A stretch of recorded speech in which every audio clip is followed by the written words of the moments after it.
টি-20 বিশ্বকাপের জন্য এবার রেকর্ড পরিমাণ প্রাইজ মানি ঘোষণা করেছে আইসিসি।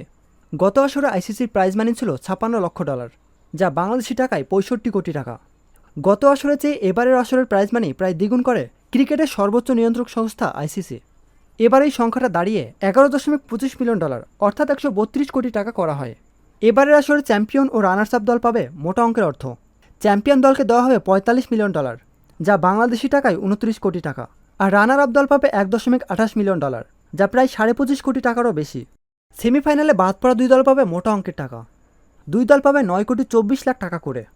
এছাড়া সুপার 8 থেকে বাদ পড়া 4 দল পাবে $2,82,500, বাংলাদেশি টাকায় যা দাঁড়ায় প্রায় 4.50 লাখ টাকা। সেই হিসেবে বিশ্বকাপে সুপার 8 থেকে বিদায় নেওয়া বাংলাদেশ শুধু প্রাইজ মানি হিসেবেই এই পরিমাণ অর্থ পাবে। পাশাপাশি এবারের বিশ্বকাপে প্রতিটি ম্যাচ জয়ের জন্য দলগুলো পাচ্ছে $31,154। সেই হিসেবে 3 ম্যাচ জেতা বাংলাদেশ পাচ্ছে $93,462, বা $1,09,00,000 টাকা। সব মিলিয়ে বাংলাদেশের আয় $4,75,962, যা বাংলাদেশি টাকায় $5,59,00,000 টাকারও বেশি। এর সঙ্গে যুক্ত হবে ম্যাচ ফি, ম্যাচ সেরার পুরস্কার সহ অন্যান্য আয়ও।